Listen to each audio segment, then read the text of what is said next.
All right, everybody. I'm so excited to be joined by someone that I have been reading and following for a long time.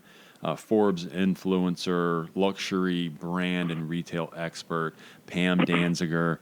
She has been in the business for a while. I always try to follow what she writes. Pam, thank you so much for being with me today here on Retail Redeveloped. It's so nice to be with you, Adam. Thank you. Pam, do me a favor, because obviously I'm a complete geek about this stuff and don't want to assume that everybody else follows you the same way that I do. Would you explain to people who you are, how you fit into the retail business, and just why they should take a few minutes out of their busy day to hear what you have to say? Okay. Well, I founded my company, Unity Marketing, in 1992. So I've been around at this game a long time. And my company started as a market research firm with the then kind of unusual idea that companies and brands that understood their customers better would be more successful at connecting with them, uniting with them. So that was the basic premise of my company. In 2002, I published my first book, Why People Buy Things They Don't Need. And that's been my focus throughout the course of my work at Unity Marketing. I research product categories and consumers for goods that people buy because they desire them, discretionary purchases, not things that they necessarily need.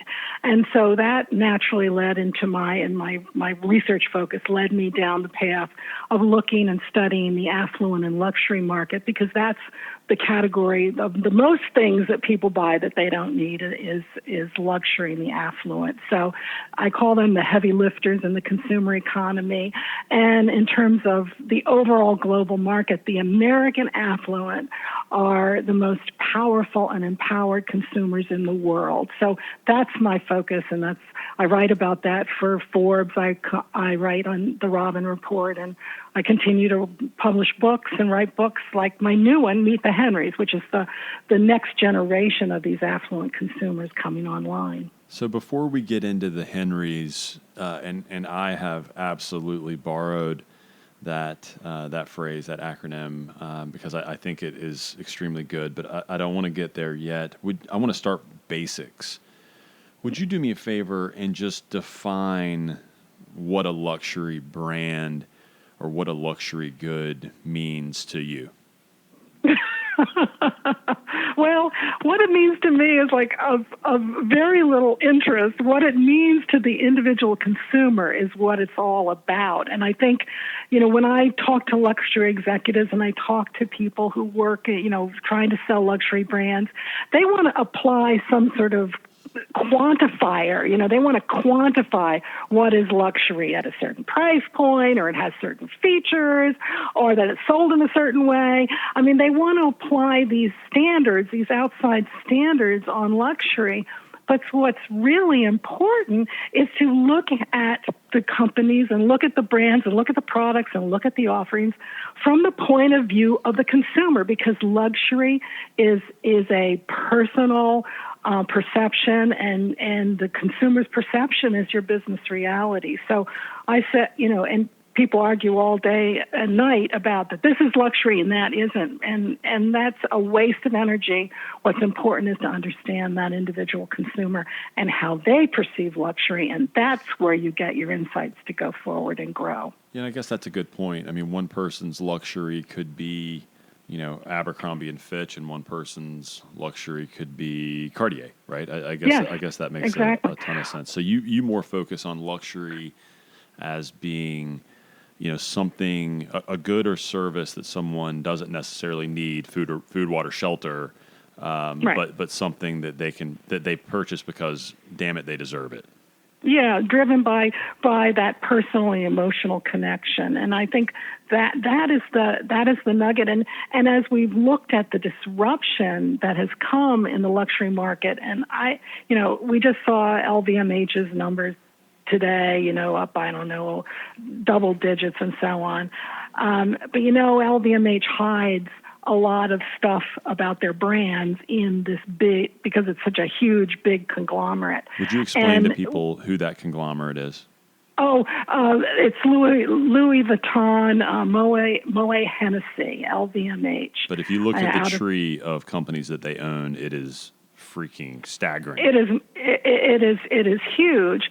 But again, they hide what's really going on at the street level underneath that huge umbrella. So we really don't have a sense of what's really happening. So I say there's been a tremendous amount of disruption in the luxury market, and the disruption has come because they are, one of the big factors is that they are applying some sort of external standard, and let's face it, they're very snobby, and they're very elitist about what it is they're selling versus what an Abercrombie and Fitch or whoever you want to name, a Zara or an H&M, whatever brand you want to name. They're very elitist, and I think that's been their undo. That is one of the things that is undoing this whole idea of luxury, because people who they may love Zara, they may have lots of money, they could afford a Louis Vuitton bag, but the example I always like to use is Everlane. Everlane is a direct-to-consumer marketer, luxury for less.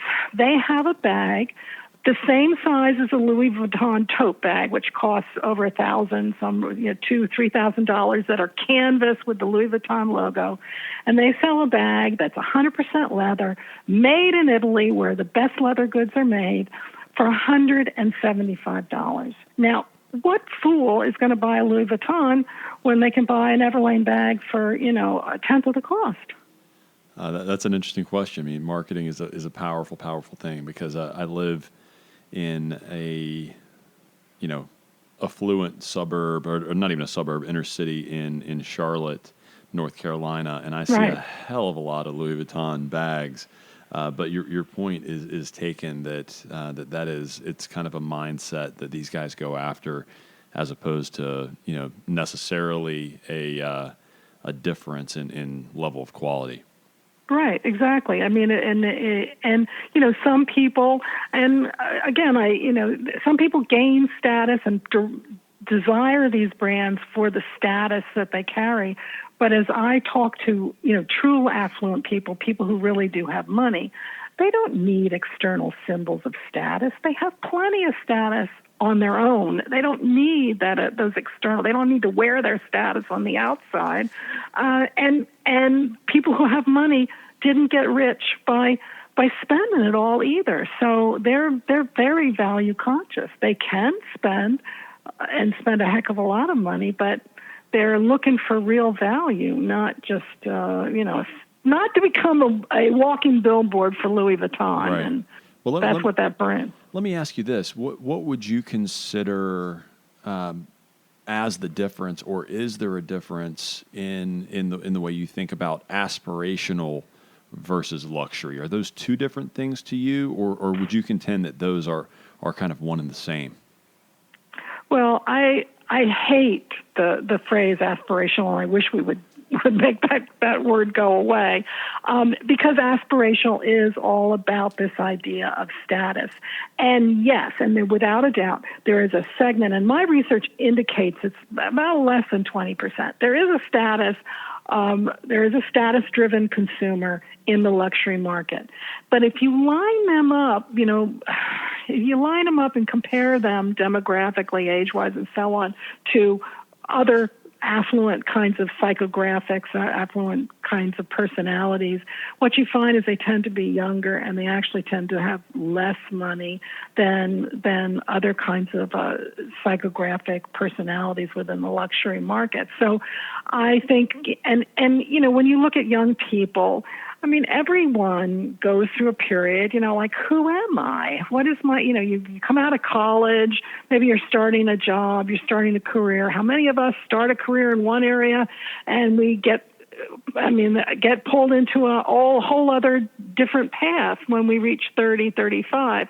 So younger people, I think, are just generally are more status conscious. They're more influenced by their cohort as people get older. People also get more money as they get older. they find their niche, they find their path, and so much of the status doesn't mean as much as it used to. However, I will say, there is that peacock phenomena for men, and men actually are more status driven than women as a rule. So maybe Louis Vuitton needs to make a bag for men. So that's really interesting that you would say that. So unpack that for me a little bit. And I love the peacock analogy or symbolism.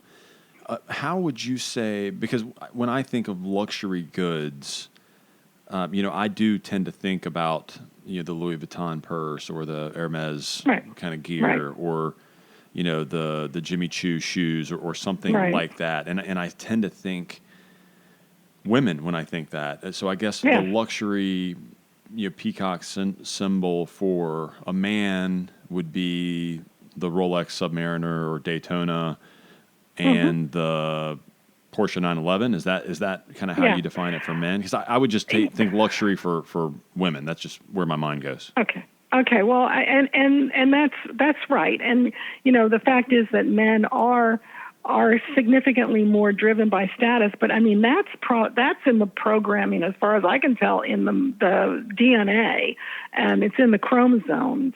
But the way men will express their status, because it's the peacock thing. It's you want to appear successful and get the best, attract the best mate. So men place a lot of emphasis, affluent men place a lot of emphasis on that.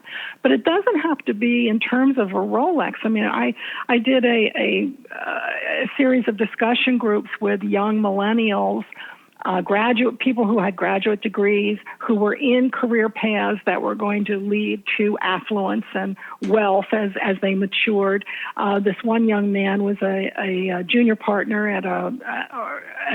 or associate at a law firm, and he was up and coming. And he said that the male partners at his law firm, the gray hairs he called them, come in with their Rolexes and their Rolexes, and they make sure to show them when they sit at the table.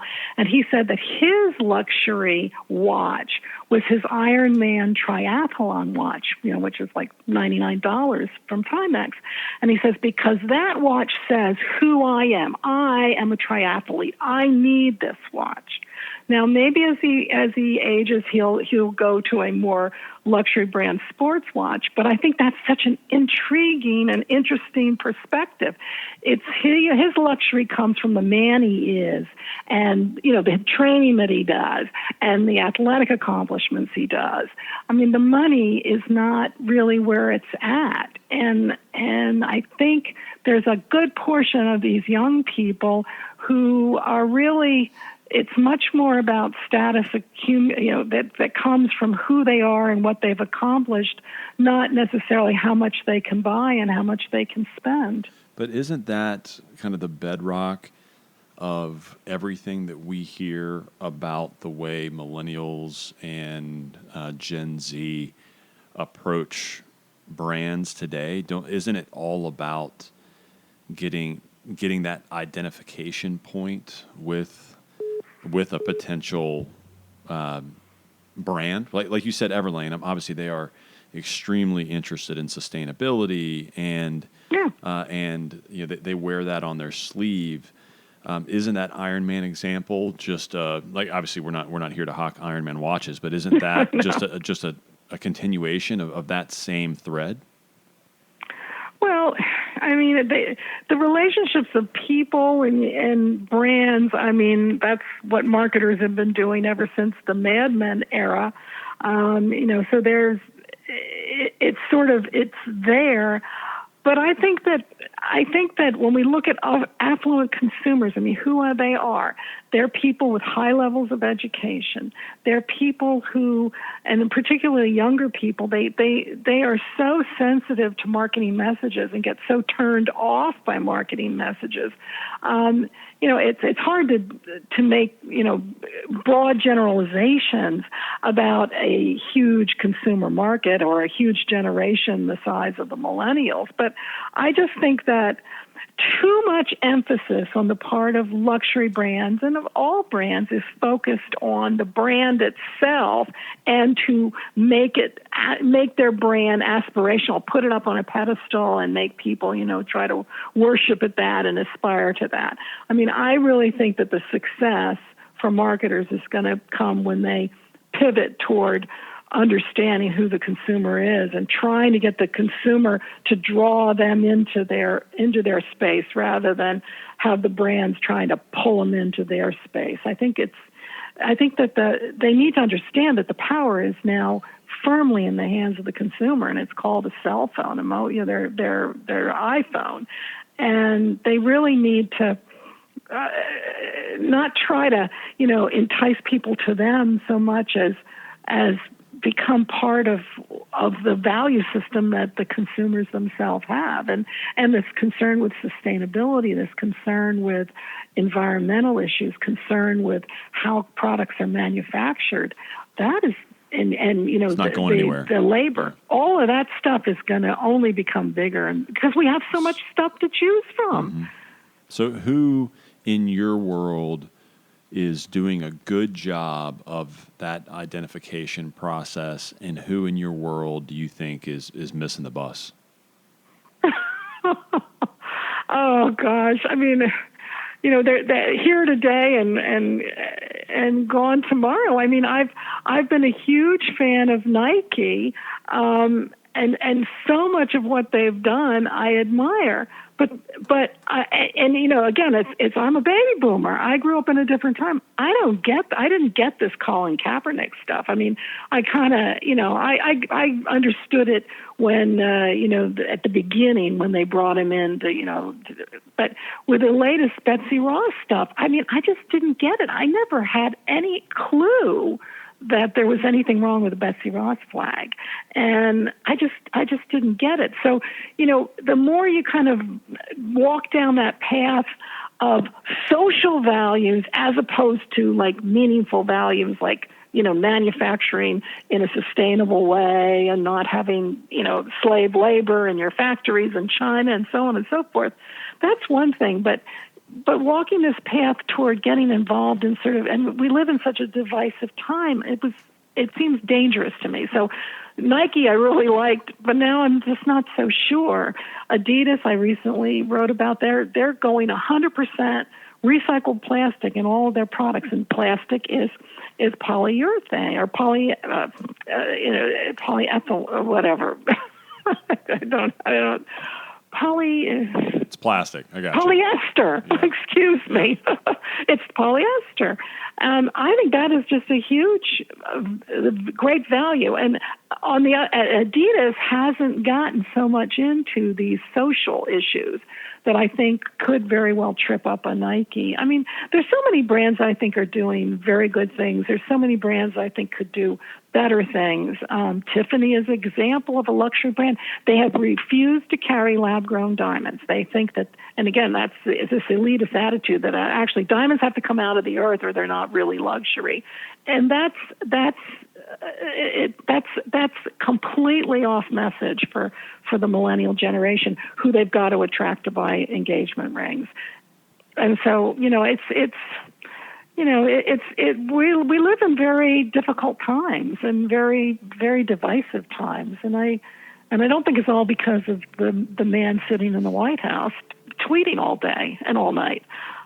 No, I think that not to veer off of retail into changing the world and politics, but I think it's a symptom. It's not a root cause. But going back to the basics, and you mentioned Nike, a phenomenon that I have been witnessing, we've all been witnessing, is streetwear as luxury. And yeah. I don't want to pretend like that just happened. I remember the first time I told my mom, how much the pair of Air Jordans that I wanted was, back in 1990 or something like that. She thought I was crazy. So I guess they've always been a aspirational or luxury good, but now it is normal for me to meet with, an executive of some sort, maybe not a banker. That hasn't quite caught on in the banker world, but Right. somebody flying in from San Francisco for a meeting, and they're rocking Nikes or another shoe, with their sports coat and their slacks. So that's something that I didn't see coming, but it's very interesting to me.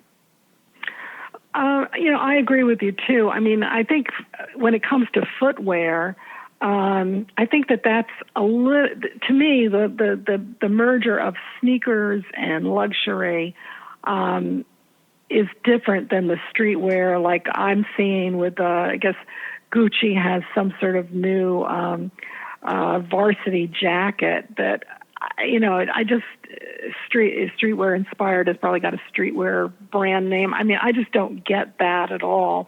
I think I'll give them a pass on the shoes. But, I think cooler shoes, truly cooler shoes are a brand like Rothy's, which is made from recycled plastic. I don't know that they have men's shoes yet, but they have women's or Allbirds. I mean, there are some really cooler, hipper, more, less, more emerging brands that have been less heavily marketed than Nike and Adidas and so on. And I think that the more marketing, the more you shout, the more a brand shouts, I think the more people are going to be, particularly discerning luxury people are going to be attracted to the brands that whisper. And I think that, there's something in that, and thinking about how can you whisper and really draw people in rather than shout and scream your brand name. So do you think that there is a shift towards, or how hard is it for a new luxury brand to kind of enter the social consciousness? Because, if you're truly going to be luxury, your price point is so high, the piece of the pie of the actual consumer that you're going after is so slim. Are you seeing kind of nouveau luxury brands that are actually, making a run at it in such a crowded marketplace? Well, there always are new brands. New designers that are coming out with new approaches and new attitudes. But I think you don't wake up. Just like young people, millennials, don't get out of college making affluent levels, putting them in the $250,000 and above income range. Most don't. They have to work up to it. The same way a brand, a designer has to work to get some, to earn the credentials to let them be perceived as a luxury brand. And again, better to be, you got to earn the right. You got to earn the label. You can't just define it and subscribe it to yourself. So, and I think if we look at the heritage of the luxury brands that are out there now, the Chanels and the Guccis and the Hermeses, they started out as small craftsman workshops. And that's, basically to become a luxury brand, you've got to follow that. I think that you got to follow that similar model. You have to have a vision and make that vision come alive through extraordinary craftsmanship and extraordinary materials. David Yurman is an example of a brand that, I don't know how old it is, but I met him probably about the early part of this millennium, and he was still very much in a startup mode, but now he's gained full credibility and in the luxury market, and it's and I remember I met a person at a jewelry show, and he said to me, he was saying, I can't get over that David Yurman. Here he takes $10 worth of sterling silver and he sells it for $300. That was something bad. No, that's something brilliant. Yeah, absolutely. I want that concept.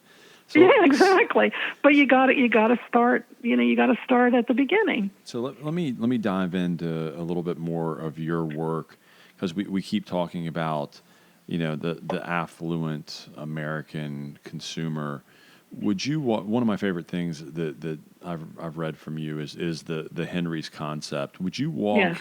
through what that means and why everybody with a brand, especially a brand that is not kind of an entry level brand, should know what that means and should care about it? Right. Well, Henrys stand for the high earners not rich yet. And I didn't coin the phrase. I read it in an article, and I reference him in my book. I don't remember the author right offhand now.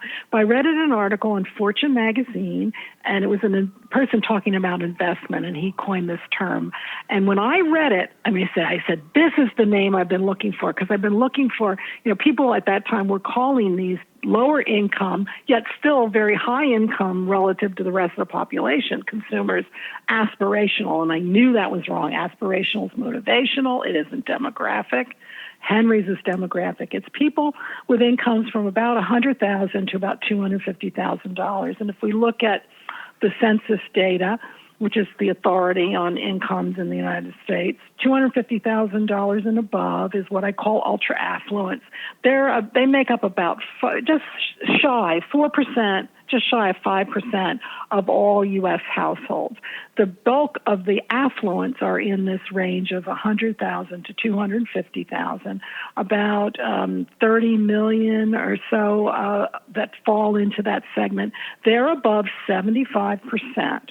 The 75th percentile of all U.S. consumers. But those people that are in that Henry range, that from $100,000 to $250,000 in household income, they account for about 20% of U.S. households. Yet they make up about 40% of all consumer spending in the United States. So they are really the sweet spot when it comes to anything that is either luxury or discretionary or anything else. They are the heavy lifters. They buy more of everything. And is it, if you can't get the Henrys and you're selling luxury, then you're done. Like you have zero chance to succeed. So do you see that the Henrys, are there certain patterns that you can pick out from the Henrys that might be different from the people that are under? You said it's from 100 to 250, is that correct? Yeah, from 100,000 to 250,000. As I say, that's people at the top 25th percentile and above. So what are their psychographics that, like, how do they look at, consumers or brands differently than people either above them on the scale or below them on the scale? What makes them unique that you found? Well, as we've looked at what's been going on in the economy since the millennium, the middle class has basically fallen out, and a lot of people talk about this barbell economy that's emerging. The Henrys are at the other end of the barbell. They consider themselves very much middle class. Yet again, they are above 75% of all U.S. households. They certainly don't consider themselves luxury class, and with the cost of housing, particularly in more expensive markets, when I say affluent, Henrys are affluent in New York or in Los Angeles. People they're living just in a shoe laugh. closet. Yeah, exactly. Yeah, but they can afford some luxuries, but really not that much. It's interesting. My daughter and her husband, they live outside of Washington, D.C. They have 3 children. The oldest is now in school, but the other 2 have been in daycare, since they were babies. They're totally broke. The 3 kids in daycare. He works for the government. He works in a high-tech field. He makes huge money, and he's really doing a lot. She's got an executive position with a pharmaceutical company. These 2 are making so much more money than my husband and I were at the same age, and yet they're living, very much hand to mouth. So. And they're in the ultra affluent income section. So it's really, but the Henrys are very cautious. As consumers, they want to maintain their quality of life, and they're cautious, so they aren't extravagant spenders. And I think that's one of the things. They're very discerning, and they have the skills and the techniques to really evaluate what's being offered. And if anything, that's one of, you can't pull the wool over their eyes. And it's really, that's why, they're competitively shopping, they're comparison shopping constantly.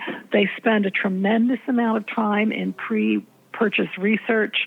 I mean, I can't get over, I talk to women that they have little children, they're very busy, they got jobs, they're managing families and so on. Yet they tell me how much time they spend in anticipating and researching new purchases. It's, to me, I just want to walk in the store, buy what I want, and get out, or do it online. I don't want to waste a lot of time. And, one of the things I think is so important is that retailers continue to think that they're competing on price, but really retailers are competing for consumers' time and attention. And that's a whole shift. Because again, we can buy, there's everything is out there available to us. And it's so easy to get. Yeah, I think that what you're flirting with right here is the drastic shift in consumers. And we've mentioned it on accident now 3 or 4 times with the Iron Man watch, with the fact that certainly for me, I would rather spend $1,000 on a trip that with my wife or with my family than I would on a Hugo Boss suit, right? Right. And I think that, and I think I'm technically a millennial, but I would argue that. I don't know exactly where the date lies. When were you born? 80. You're right on the cusp. I'm gray. Right on the cusp. I'm in the gray area. It's hard to be staring 40 in the face and call myself a millennial, but that's a whole different conversation. No, you're right. You're just about there. But as I see the generation below me, the people that work with me that are younger than I am, there's an absolute difference in what they consider luxury. And I think this consumer shift and the ability to identify and your need or desire to be identified through your interests is a very, very interesting thing.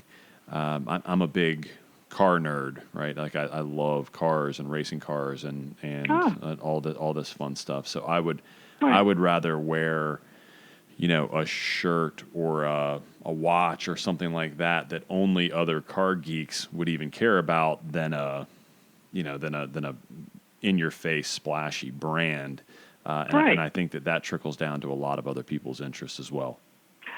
No doubt. I mean, because we're social creatures, and I guess Malcolm Gladwell talked about and wrote about the tribe. I mean, we want to be able to identify similar-minded people with similar interests, and then it's like it's the friend that you haven't met yet, and that is definitely something that binds people together. I mean, I'm working on a story right now about the Vera Bradley brand. It may not be a brand that you're familiar with, but they have bags with they're quilted fabric bags with very colorful patterns. But those patterns are immediately recognizable. And women, when they cross paths with another woman carrying a Vera Bradley bag, it's like they're part of the tribe. They strike up a conversation. They become friends. It's the nature of humanity. It's the nature of the people that we are. So what other trends, this tribe phenomenon is interesting. What other trends are you seeing that is helping to transform retail that didn't exist, pick a number 5 years ago, 10 years ago? Obviously, I'm not going to let you off the hook and let you say, online shopping. But what other trends do you see that you think are really changing the industry? Well, one thing that I think has come and is going and is going to go very fast is this idea of the subscription model. I really see that as that becoming very passé very, very quickly. Now, Costco's got it and Amazon's got it with Prime, but I think very, very, very few of these subscription model plans are, and Harry's, I guess, has got it, but I think very few of these subscription model plans are going to go the distance. So I'm kind of, I'm really, that was such a hot concept just a year or two ago, and I think it's already come and gone. But it does leak into a lot of different industries. Like, for an example, I enjoy shout out to a local Charlotte group. There's a group called Metabolic in Charlotte that's a fitness kind of boot camp style athletic training, and they get me on that subscription. And it's interesting to see how the subscription model has invaded a lot of other industries. Yeah, well, those are subscriptions for services, which I think is much more viable than product-related subscriptions. Because consumers don't really want to marry a brand. I mean, that's one of the things that we see a lot of with younger people, that there's a lot of news about how millennials are not brand loyal as older people and more mature consumers are. And I think that's reflected when it comes to these subscription plans for product-related business. And this secondhand luxury goods is really taken off.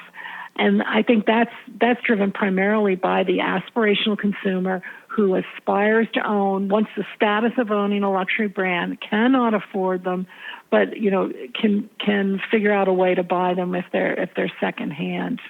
Yeah, I think that model is absolutely fascinating, and it wasn't really like, my wife is not going to wear a used dress.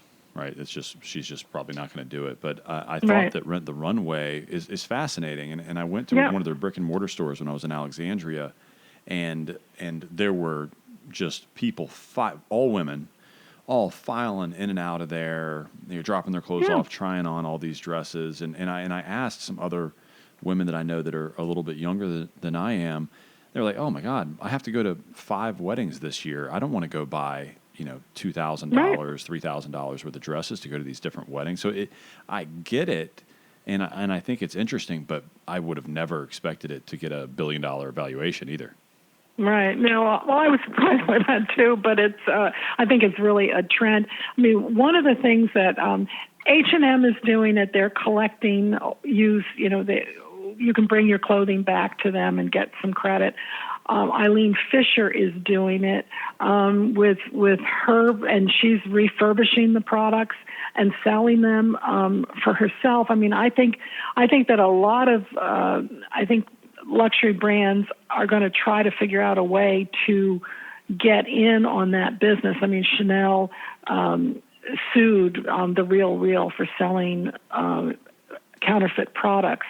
I think that's going to be a move toward figuring out how they can continue to have some sort of being involved in the lifespan of their goods. I mean, if they're so good and they last such a long time, then why not be involved in that extended lifespan for those products? So, those are two things that I think are we're going to see with retail. I mean, of course, Amazon, it's just unreal what they're doing. But I know that there may be very well some move to break that company up for monopolistic practices. So that battle may be happening in Washington, not in the competitive arena.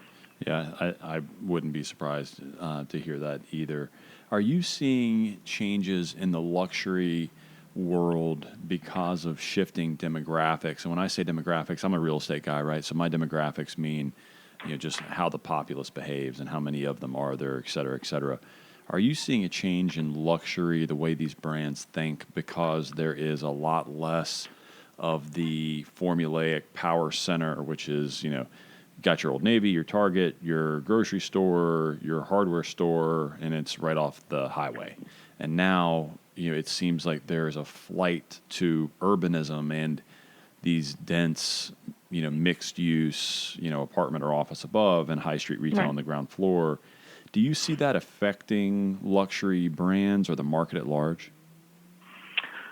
Well, I mean, except for, these high-end Galleria kind of malls, luxury brands are not, widely dispersed in shopping centers and shopping areas across the country. So I don't know that that's necessarily going to be a factor for luxury brands. But I think this whole question of malls and the viability of the enclosed and indoor mall model is causing a tremendous amount of disruption, and it's going to have really long-term effects. Because I look around me. I live in Lancaster County, Pennsylvania. There's only about half a million people or 500,000 households here in this area. And everywhere I look, there's shopping centers and buildings going up. Yet everywhere I look too, there's old shopping centers that are, really on their last legs. It's kind of it's a very trying time, and so much money went into the investment community to invest in these shopping centers that they just need a whole lot more to bring these back, because the fact is we don't need it anywhere near the areas, the square footage devoted to retail that we once felt we needed. We don't need anywhere near that, thanks to Amazon and e-commerce. Well, Pam, you've already been so gracious with your time. I want to give you an opportunity here. Would you please, and then I'm going to hit you with a couple quick little fastball off the top of your head questions to finish us off. Pam, would you please tell people how they can connect with you, how they can read, your insights, how they can, get in touch with you with a question, or just explain to people how they can interact with you? Well, I have my website. It's unitymarketingonline.com. You can visit me there. I just put up a website just under my name, Pamela Danziger, .com. So that also is sort of talks about my books and primarily in my speaking. And then, of course, my Forbes.com contributor column. And I'm publishing 1 or 2 articles a week based on, certain things that I see that I feel my readers, my audience needs to know about. So there's lots of ways. And of course in LinkedIn and so on, I'm always accessible, and I really enjoy talking to people that have questions, because that helps me then formulate the things that I write and the things I look into. All right. Fastball questions. You ready? Yeah. So I want to talk about the future. Technology is obviously changing everything around us right now, and we're starting to see it in retail with the virtual dressing rooms and the chat bots that you can speak with and things that'll scan your body and tell you how you're going to look in clothing. Do you see a close future where that's going to get into luxury brands, or is luxury not quite ready for technology to come into play? Well, luxury seems to be very intrigued by all of that technology on the shop floor. So I think that they are very interested in that. I'm just not sure if it really conforms with what the luxury consumers, when they shop in those luxury stores, what they really are looking for, which is more of a personal touch. I mean, a face-to-face. Yeah. So that, I'm a little leery about all that technology on the shop floor. I think it belongs definitely in the back room. I'm just not sure about how much you should force customers into using more technology, because I think if they wanted to do that, they'd be shopping at home on their computers. All right, last question, Pam, and I'm going to let you go. It's a two-parter. I want to talk about authenticity in brands. How can a luxury brand, be more authentic in their marketing, and how can they better utilize the Henrys? How can they be authentic to Henrys in particular? Well, it's be real, be yourself.